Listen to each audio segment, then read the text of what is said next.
নমস্কার, ওঙ্কার বাংলা এই মুহূর্তে আপনাদের সকলকে স্বাগত জানাচ্ছি। আপনাদের সাথে রয়েছে আমি অপরূপা। চোখ রাখবো বিস্তারিত খবরে।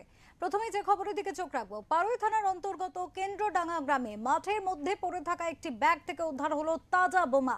ব্যাগটির ভিতর আনুমানিক 10 থেকে 15টি তাজা বোমা ছিল বলে জানা গিয়েছে। গোপন সূত্রে খবর পেয়ে পারুই থানার পুলিশ তল্লাশি চালিয়ে বোমাগুলি উদ্ধার করে।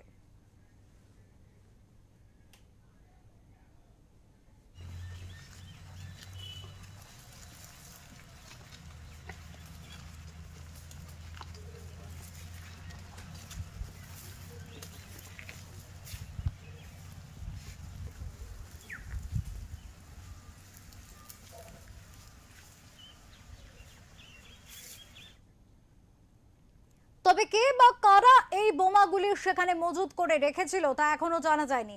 ঘটনার উদ্দেশ্য এবং উৎস খতিয়ে দেখতে পুলিশ ইতিমধ্যেই তদন্ত শুরু করেছে। আরো জানিয়ে রাখি, ইতিমধ্যেই বোমা নিষ্ক্রিয়করণের জন্য বোলপুরের বোম স্কোয়াডকেও খবর দেওয়া হয়েছে। তারা এসে বোমাগুলি নিষ্ক্রিয় করবে।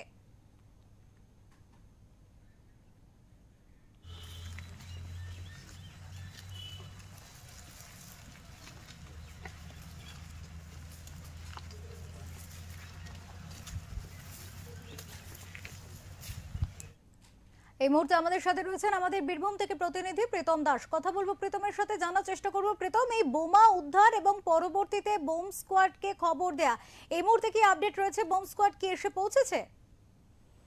দেখো অপরূপা, বলে রাখি যে সামনেই নির্বাচন রয়েছে, তাতেই কিন্তু বীরভূম কিন্তু উত্তপ্তই।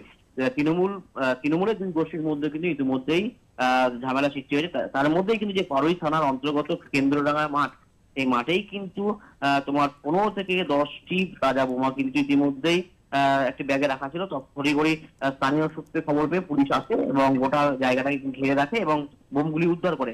এই এই খবর জানা যে হতে কিন্তু তারা কিন্তু বোম স্কোয়াডকে খবর দেয়। ইতিমধ্যে কিন্তু বোম স্কোয়াডের লোকজন এসেছে বোমটি নিষ্ক্রিয় করার জন্য।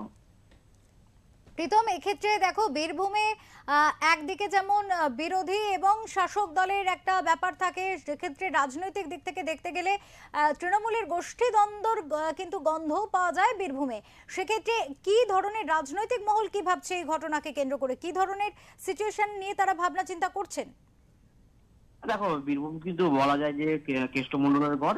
সেই কেন্দ্রকে কিন্তু করে যে কাজল শেখের সঙ্গে ঘনিষ্ঠদের সঙ্গে কিন্তু তৃণমূল এর যে কাজ অনুব্রত গোষ্ঠী, তার দুপক্ষের মধ্যে কিন্তু ইতিমধ্যেই লড়াই লেগেই থাকছে। তার মধ্যেই কিন্তু বিরোধীরা যেটা বলছে যে ভোটের আগেই বোমা বিভিন্ন জায়গাতে বোমা মজুদ রাখা আছে, এরকমই কিন্তু অভিযোগ আনছে বিরোধীরা। অপরূপা, অনেক ধন্যবাদ প্রীতম। আমরা দর্শকদের আরো একবার জানিয়ে রাখতে চাইবো, বীরভূমে উদ্ধার হয়েছে তাজা বোমা। 10 থেকে 15টি বোমা উদ্ধার করেছে এবং সেক্ষেত্রে বোম স্কোয়াড কিন্তু ইতিমধ্যে এসে পৌঁছেছে। বোমাগুলি নিষ্ক্রিয়করণের কাজ চলছে। আর এক্ষেত্রে এই বোমা রাখার উদ্দেশ্য বা উৎস, এই সমস্ত বিষয় নিয়ে সার্বিকভাবে ইতিমধ্যে তল্লাশি তদন্ত শুরু করেছে পুলিশ। যদিও রাজনৈতিক মহলের দাবি, বিরোধীদের দাবি যে গোষ্ঠীদ্বন্দ্বের ফল, শাসক দলের গোষ্ঠীদ্বন্দ্বেরই ফল যে বিভিন্ন জায়গা থেকে, বীরভূমের বিভিন্ন জায়গা থেকে বোমা উদ্ধার হচ্ছে।